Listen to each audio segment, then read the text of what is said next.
말씀은 히브리서 6장 1절에서 8절 말씀입니다. 그러므로 우리가 그리스도의 초보를 버리고 죽은 행실을 회개함과 하나님께 대한 신앙과 세례들과 안수와 죽은 자의 부활과 영원한 심판에 관한 교훈의 털을 다시 닦지 말고 완전한 대로 나아갈지니라. 하나님께서 허락하시면 우리가 이것을 하리라. 한번 빛을 받고 하늘의 은사를 맛보고 성령에 참여한 바 되고 하나님의 선한 말씀과 내세의 능력을 맛보고도 타락한 자들은 다시 새롭게 하여 회개할 수 없나니 이는 그들이 하나님의 아들을 다시 십자가에 못 박아 드러내놓고 욕되게 함이라. 땅이 그 위에 자주 내리는 비를 흡수하여 밭 가는 자들이 쓰기에 합당한 채소를 내면 하나님께 복을 받고 만일 가시와 엉겅퀴를 내면 버림을 당하고 저주에 가까워 그 마지막은 불사름이 되리라. 아멘. 아멘. 제가 이 한 달 신년 초 오늘 여러분 1월달 굉장히 중요하지 않습니까?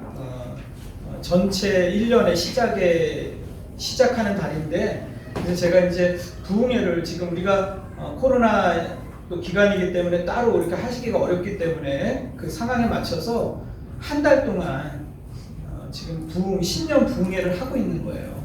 매 주마다. 그래서 오늘 세 번째 강의인데 첫 번째는 2021년을 하나님께 관계 안에서 성장하고 행하자. 다니엘서 말씀을 가지고 증거했고요. 또 에베소서 말씀을 가지고 속사람과 겉사람에 대해서 속사람을 능력으로 강건하게 하라. 그거에 대해서 우리가 지난주에 말씀 나눴고 오늘은 하늘의 은사를 맛보고 타락한 자라는 제목으로 말씀을 나눌 것입니다. 그래서 이렇게 한 달 동안에 신년 부흥회를 하는데 신자의 정체성은 뭐냐? 우리가 하나님의 백성으로서 어떻게 삶을 살아가야 되느냐?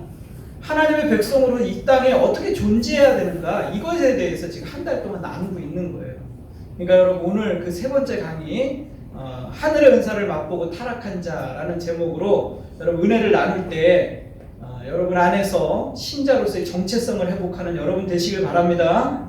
아멘. 말씀을 기대하십니까? 네.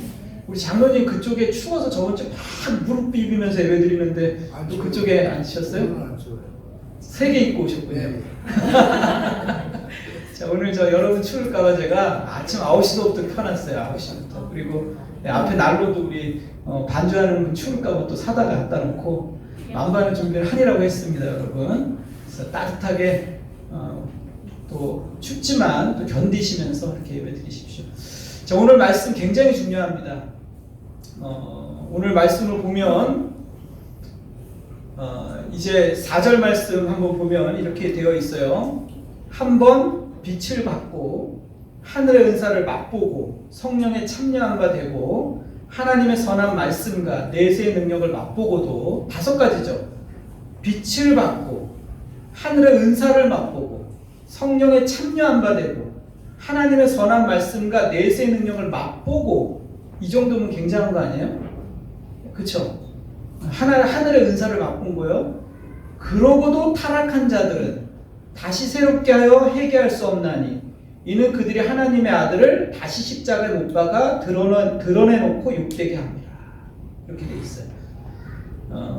이 말씀만 놓고 보면요, 여러분 오해의 소지가 많이 있어요.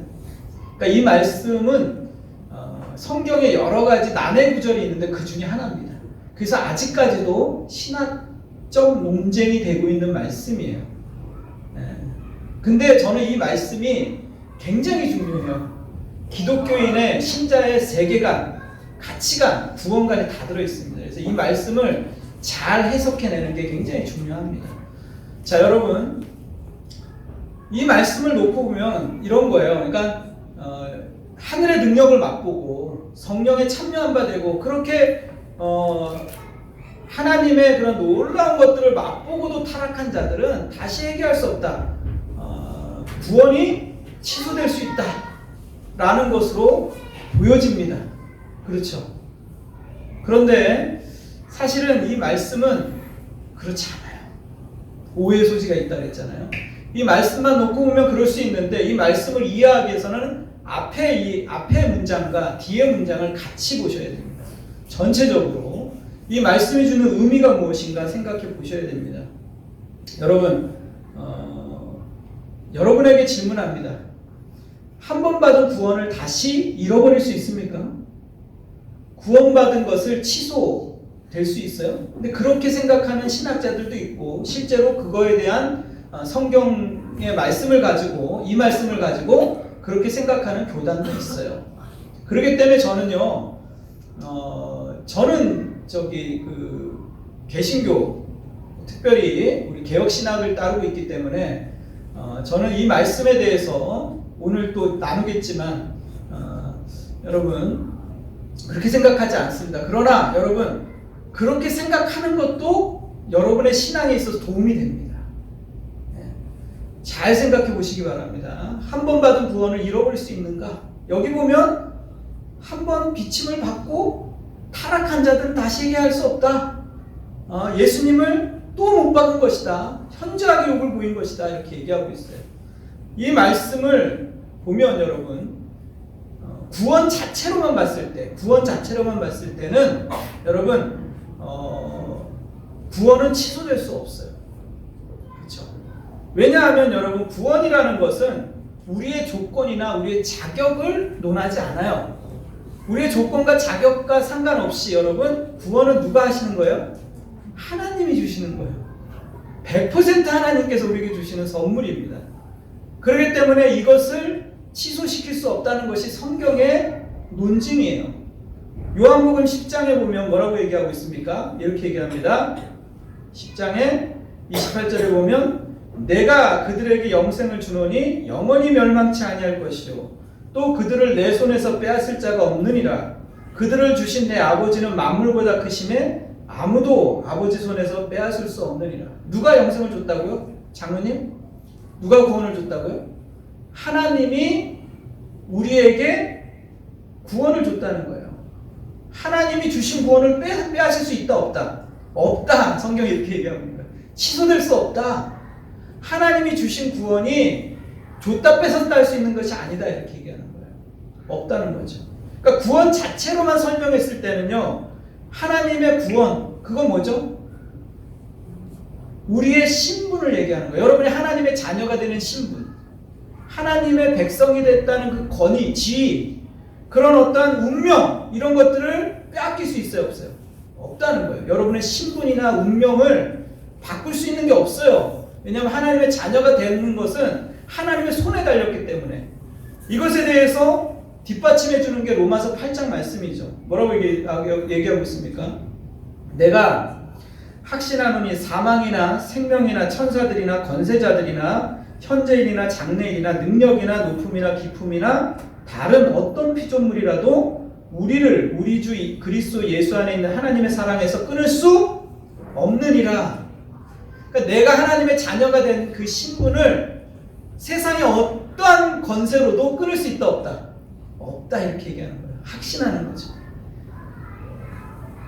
자, 여러분 아주 중요한 얘기를 하는 거예요. 내가 하나님의 자녀가 되는 거, 여러분이 하나님의 자녀가 되는 거, 이 구원은 뭐를 얘기하는 거예요? 신분의 변화를 얘기하는 거예요. 전에는 뭐예요? 죄와 허물로 죽었던 자였어요. 근데 이제 예수 그리스도로 말미암아서 내 운명이 어떻게 됐어요? 바뀌었다고요. 하나님의 자녀된 운명이 됐다고요. 하나님의 부르심 가운데 있게 됐다고요. 이렇게 된 신분의 변화는 누가 하시는 거예요? 하나님이 하시는 거라고요. 그렇기 때문에 이거를 빼앗길 수 있어요, 없어요? 없어요. 그러면 이제 질문이 생기는 거예요. 그렇다면 오늘 읽었던 이 6장의 말씀은 뭡니까 도대체? 여기에는 무슨 뜻이 있는 거예요? 하나님의 자녀가 되었는데 다시 비침을 받았는데 그거를 하나님의 자녀가 됨에도 불구하고 다시 타락한 자들은 회개할 수 없다. 이 말씀만 보면은 어떻게 된 거냐? 이런 질문이 있겠어요, 없겠어요? 생기는 거죠. 이 말씀은요, 여러분, 우리가 앞에 말씀을 보면은 좀 더 구체적으로 이해할 수 있어요. 한번 보시겠습니다. 6장 1절의 말씀. 자, 그러므로 우리가 그리스도의 도의 초보를 버리고 죽은 행실을 회개함과 하나님께 대한 신앙과 세례들과 안수와 죽은 자의 부활과 영원한 심판에 관한 교훈의 털을 다시 닦지 말고 완전한 대로 나아갈지니라. 뭐라고 얘기하고 있습니까? 두 가지를 얘기하는 거예요. 그리스도의 도의 초보를 버려라. 그리고 완전한 대로 나아가라. 네? 장로님, 이 말씀의 두 가지는 뭐냐면 이런 거예요. 언제까지 어린애 짓 하고 있겠냐. 그러니까 머리는 희끗희끗하고 막 등치는 산만하고 엄청 컸어요. 우리 교회에서 제일 등치 큰 사람이 누굴까요? 우리 남자들 중에서. 시험 들면 안 되는데. 아무튼 등치가 되게 큰데 근데 뭐야? 엄마 젖 먹는 거야. 상상을 좀 내가 그 그림을 갖다 인터넷에서 찾아가지고 여기다 올리려고 했다가 잠깐 못 올렸어요. 그러니까 그걸 상상을 해야 돼. 여기 성경 말씀 그대로 얘기하는 겁니다. 그건 뭐냐 하면은 도의 초보. 여기서 말하는 6가지가 나오죠. 죽은 행실을 회개함, 하나님께 대한 신앙, 세례들, 안수, 죽은 자의 부활, 영원한 심판. 그러니까 여러분, 죽은 행실을 회개한다는 게 뭐냐면 밤낮 똑같은 거 회개하는 거예요. 죽은 행실을 회개한다는 건 뭐냐면 밤낮 했던 것들을 똑같이 회개하는 거예요. 그러니까 도의 초보라는 건 뭐냐면 젖만 계속 먹고 있는 거야. 자꾸만 이제 이게 커야 되는데, 영적으로 자라야 되는데 등치는 커졌어요. 근데 어떻게 한다고요? 엄마 좀 물고 있는 거야, 계속. 그러니까 엄마가 고민이죠. 이게 너무 피곤한 거야. 왜냐하면 맨날 똑같은 죄를 짓고서 와가지고 육신이 약해서 인간이 죄인인지라 하나님 제가 또 죄를 졌습니다. 하나님 약한 거 아시죠? 세상 사람들 다 그러는데요. 하나님 우리가 연약합니다. 그리고 똑같은 거를 죽은 행실을 늘 똑같이 반복적으로 얘기하는 거예요. 이걸 얘기하는 거예요. 그래서 도의 초보를 버리고 완전한 대로 나아가라 하면서 나온 게 뭐라고요? 뒤에 나오는 그 말씀이에요. 하늘의 능력을 맛보고 다시 타락한 자들은 하고 나오는 거예요. 그러니까 이 말씀은 뭐냐 하면 부모가 자식 키워보면 다 압니다. 자식을요 낳잖아요. 부모가 자식을 낳았어요. 낳는 건 누가 해요? 부모가 하는 거예요. 부모가 하는 거예요. 자식이 자기가 선택해서 낳은 게 아니잖아요. 부모가 낳아줘요. 낳아준다면 어떻게 돼요? 그 다음에 성장은 누가 해야 돼요? 본인이 해야 되는 거예요.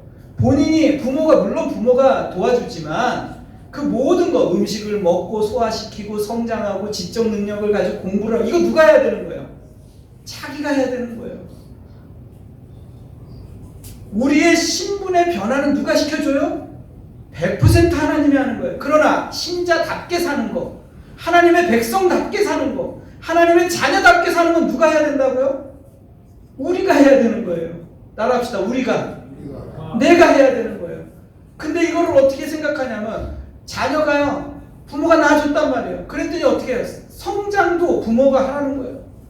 먹는 것도 부모가 먹어, 공부도 부모가 해. 그런 자식이 있다고 생각합니다. 맨날 젖만 물고 있다고 생각해보세요. 젖 달라고 그러고 등치는 산만하고.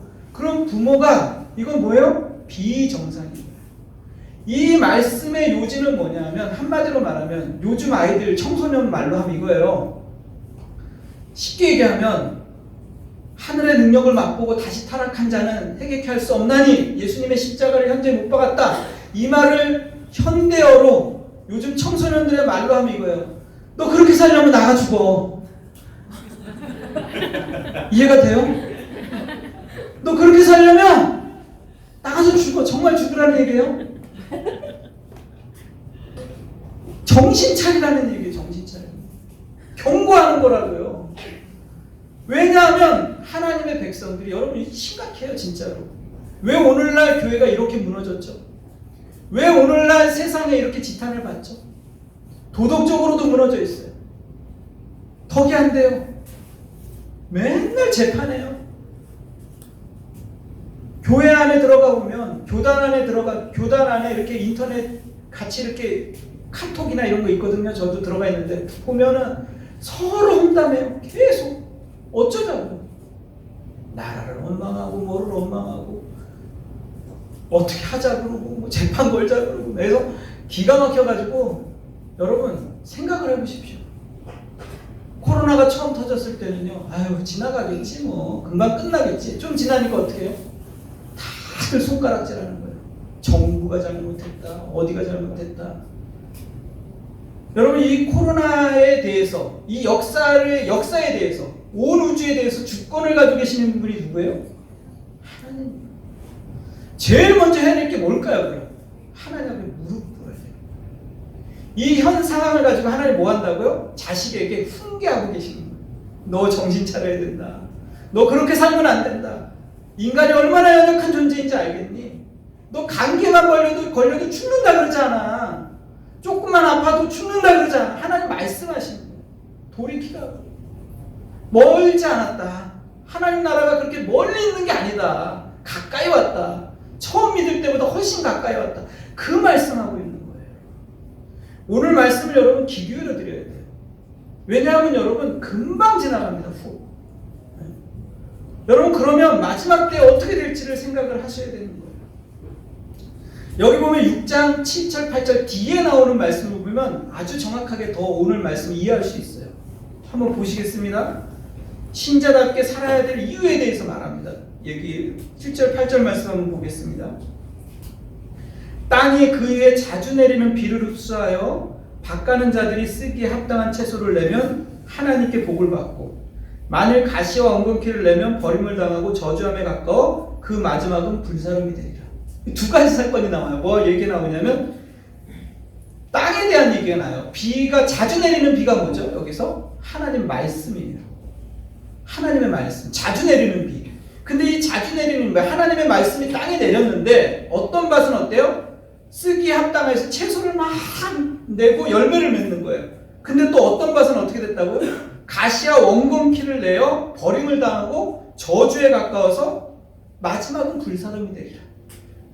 땅이 있는데 한 땅은 아주 비옥하게 그 말씀을 잘 받아요. 근데 한 밭은 가시와 원금키를 낸다고. 그리고 뒤에 뭐라고 나옵니까? 불사름이 되리라.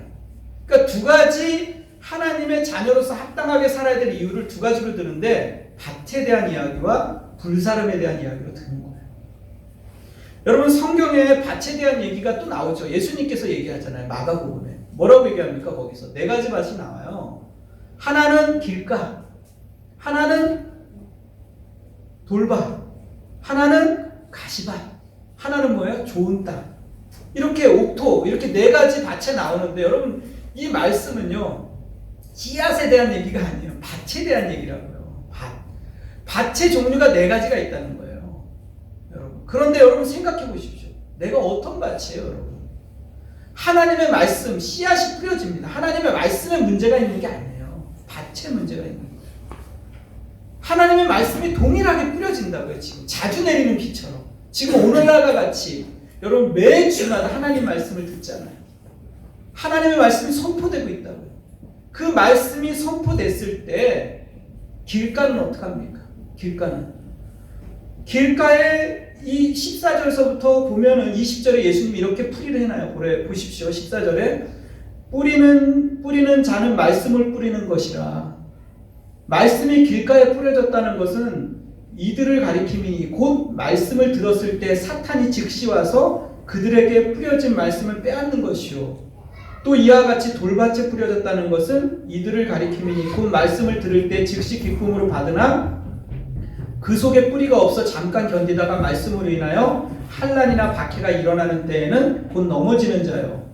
또 어떤 이는 가시떨기에 뿌려진 자니 이들은 말씀을 듣기는 하되 세상의 염려와 재물의 유혹과 기타 욕심에 들어와 말씀을 막아 결실하지 못하게 하는 자요. 좋은 땅에 뿌려졌다는 것은 곧 말씀을 듣고 받아 30배, 60배, 100배의 결실을 하는 자다. 하나님의 말씀이 자주 내리는 비처럼 우리에게 임합니다. 그 말씀에 능력이 있어요. 그러나 길가에 뿌려졌다는 건 뭐죠? 그거는 평상시에 사탄의 종이 돼서 살아가는 거예요. 교회는 나오지만 늘 말씀은 듣지만 어떻게 해요? 이 땅에 사로잡혀 살아가는 거예요. 죄 가운데 살아가는 거예요. 죽은 행실 가운데 날마다 살아가는 거예요. 육신이 약하다고 얘기하는 거예요. 내가 연약하다고 얘기하면서 늘 한 번도 죄를 이길 생각을 하지 않아요. 하나님과의 관계도 생각해 본 적이 없어요. 기도도 안 합니다. 늘 죄에 대해 사탄의 종이 돼서 살아가니까 말씀을 들어도 뭐예요? 사탄이 뺏어버리는 거예요. 사탄이 뺏어버리는 거예요. 즉시로. 두 번째 뭐라고 합니까? 돌밭이라고 얘기해요. 돌밭에 뿌려졌는데 어떻게 했다고요? 잠깐 견디다가 여기서 환난이나 박해가 일어나니까 곧 넘어졌다. 이게 뭐죠? 여기서 가장 중요시 여기는 게 뭐냐면 말씀을 받았을 때 처음에 뭐예요? 기쁨으로 즉시 받아요. 하나님 말씀이 선포되니까 와 맞아 그리고 기쁨으로 받아요. 그런데 어떻게 됐다고요? 뿌리가 없다 이런 말씀에 뿌리가 내리지 못하는 거야. 그 마음에 말씀에 뿌리가 내리지 못하니까 뿌리가 없으니까 어떻게 됩니까? 환난이 오고 연단이 오고 이렇게 되니까 어떻게 돼요? 잠깐 견디다가 뿌리가 없으니까 넘어지고 시험에 들고. 여러분 코로나 전국이 되니까 어떻습니까? 여러분? 뿌리가 없는 신앙들은 다 넘어지는 거예요. 조금만 어렵고 조금만 연단이 오면 어떻게 돼요? 신앙을 제일 먼저 버려버려요. 뿌리가 없으니까. 제 주위에도 너무너무 많은 사람을 봤어요. 뿌리가 깊은 나무는요 바람이 불어도 흔들리지 않잖아요. 여러분의 신앙이 지금 어디에다 뿌리를 내리고 있나 보세요. 뿌리가 없으면요 여러분 환난이 오거나 말씀을 그때는 기쁨으로 받지만 그 말씀이 뿌리를 내리지 못한다고요. 그 삶 가운데 버려버리는 거예요.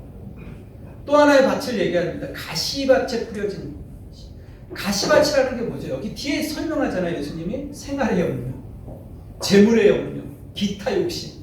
그러니까 늘 염려만 하는 거예요. 그 사람은 주위에 있는 사람들을 다 염려 가운데 끌어들여요. 그 사람이랑 같이 있다 보면 다 염려거리밖에 없어요. 걱정, 근심밖에 없어요. 좋은 날이 있어도 두려운 거예요. 또 없어질까 봐. 나쁜 날이 있으면 나빠서 염려하는 거예요. 늘 염려를 달고 사는 사람들이 있죠. 염려 가운데 살아가는 사람들이 있죠. 기질적으로 염려하는 사람들이 있어요.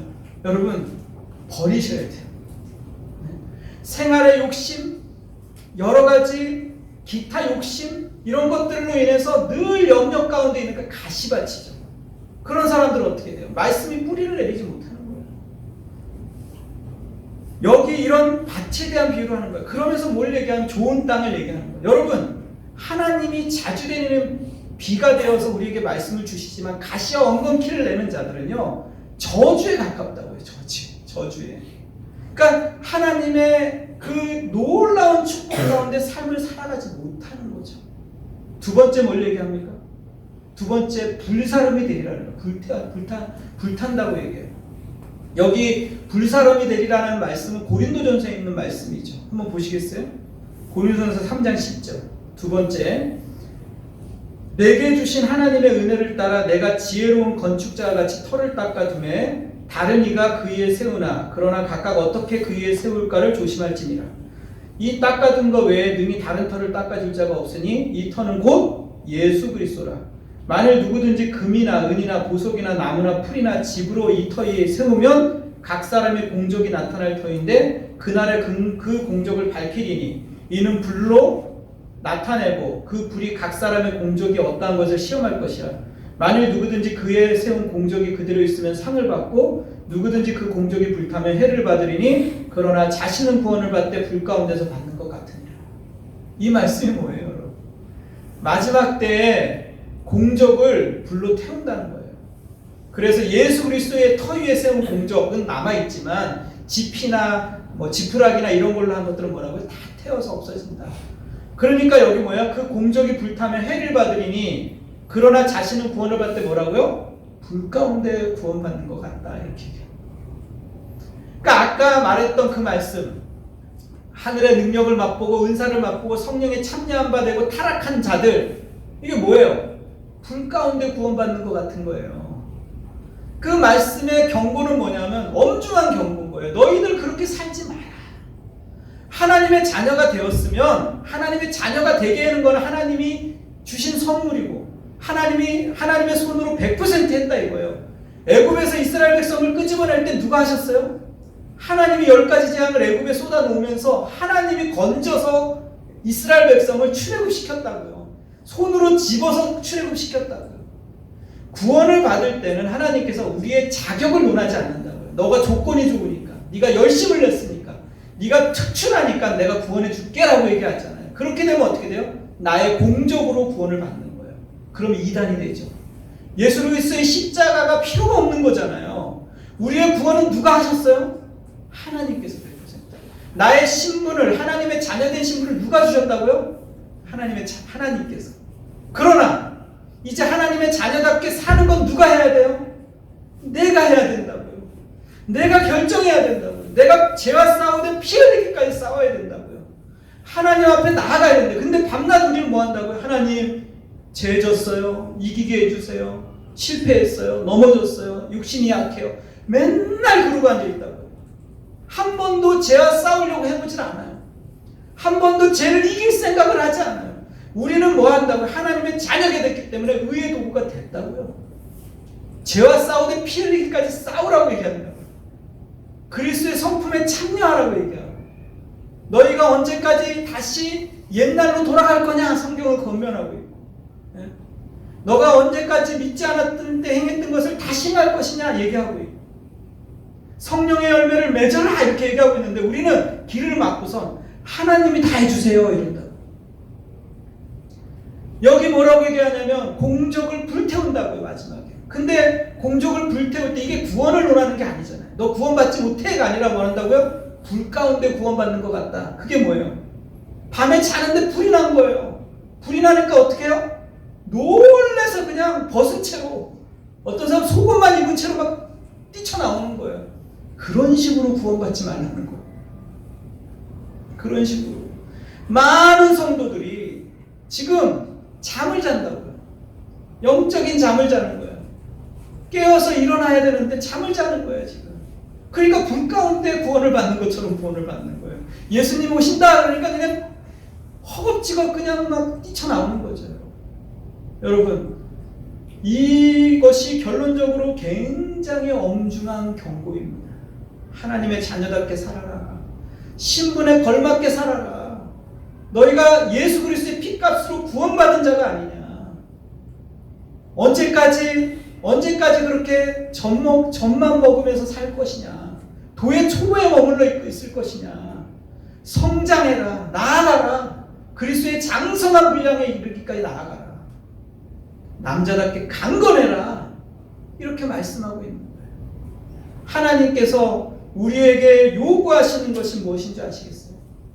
우리가 하나님의 통치 가운데 순종하고 하나님의 백성답게 살아가고 하나님의 부르심에 헌신하고 이런 것을 누가 해야 된다고요? 우리가 해야 되는 거예요. 하나님이 해야 되는 게 아니라 우리가 해야 되는 거예요. 하나님의 통치에 순종하려고 했을 때 누가 도와줍니까? 거기에 성령께서 우리에게 도와주는 거예요. 협력하는 거예요. 내가 죄를 이기려고, 죄를 싸우려고 하나님 앞에 요청하고 기도하면 어떻게 된다고요? 성령께서 우리에게 역사하셔서 우리에게 할 수 있도록 우리 마음을 이끌어 주신다고. 그러니까 어떻게 돼요? 내가 했지만 하나님께서 하신 거, 역사하신 거예요. 하나님의 성령에 의해서 또 감당하게 해주시는 거예요. 네? 내 공로가 아니죠. 하나님의 능력으로 행하는 거죠. 그러니까 여러분 이걸 아셔야 돼요. 이 마지막 때를 살아가는 성도 여러분, 많은 성도들이 죄의 잠에 빠져 있습니다. 세상의 잠에 취해 있어요. 그리고 늘 핑계를 댑니다. 그런데 여러분 생각해 보십시오. 마지막 때에 부끄러운 구원을 받지 말라는 거예요. 롯처럼. 롯의 성에 불이 떨어졌어요. 엄청난 불이 떨어졌어요. 롯이 간신히 몸만 구원받았다. 몸만. 롯의 처는 디도라보다 소금 기둥이 됐어요. 그런 식으로 구원을 받지 말라는 얘기예요. 이 전체적인 말씀을 여러분 이해를 하시겠습니까? 이 말씀은 신자답게 살아야 된다라는 하나님의 엄중한 경고인 것이에요. 이 말씀을 가지고 오늘 저와 여러분이 다시 한번 주님 앞에 나아갔으면 좋겠습니다. 그러므로 사랑을 입은 자녀같이 너희는 하나님을 본받는 자가 되고 그리스도께서 너희를 사랑하신 것 같이 너희도 서로 사랑 가운데 행하라. 전심으로 하나님 앞에 우리가 성장하며 자라기를 기도했으면 좋겠습니다. 자, 우리 말씀을 기억하면서 함께 기도하며 찬양하는 시간 갖도록 하겠습니다. 먼저 우리 하나님 앞에 오늘 말씀을 가지고 결단하면서 기도합시다. 하나님, 내가 하나님의 자녀가 됐습니다. 이런 운명적 변화를 가졌는데 이제 하나님의 자녀답게 살아갈 수 있도록 여러분, 내가 이제 결단하며 헌신하며 행하며 나아가게 도와주시옵소서. 2021년 이제 하나님의 관계 가운데 성장하며 행하며 말씀 가운데 나아가며 기도하며 전심으로 죄와 싸우게 도와주시옵소서. 여러분 기도합시다. 하나님 2021년 주님 앞에 나아갑니다. 하나님 새해를 맞이했고 이제 벌써 1월 셋째 주를 맞이했습니다. 올 한 해 주님의 자녀답게 살아가게 도와주시옵소서. 주님의 자녀답게 신분에 맞게 성장하게 도와주시옵소서. 죄와 싸우되 피 흘리기까지 싸우게 하시고 주님 말씀 가운데 승리하는 백성들 되게 도와주시옵소서. 성장하게 도와주시옵소서. 자라가게 도와주시옵소서. 영적으로 예수 그리스도를 닮아가게 도와주시고 성장하며 자라가며 딱딱한 음식도 먹을 수 있도록 도와주시옵소서. 하나님 앞에 더 깊이 묵상하며 나아가며 하나님과 관계 가운데 성장하는 주의 백성들 되게 도와주시옵소서. 주님만을 바라봅니다. 주님 감사합니다. 주님 오늘도 주님 결단하는 성도들마다 성령의 충만함을 부어주시옵소서. 우리 하나님의 말씀을 기억하면서 우리 같이 찬양합시다. 찬양팀 나오시고요. 주 선한 능력으로 안으시네 그 크신 팔로 날 붙드시네. 절망 속에도 흔들리지 않고 않고 사랑하는 주 얼굴 구하. 오늘 말씀을 생각하면서 선한 능력으로 일어서리. 아멘. 주님 감사합니다. 하나님 우리의 인생을 주님의 성령이 충만한 세미한 교회 되게 도와주시옵소서. 하나님 믿음의 굳게 서게 도와주시옵소서. 고대하는 주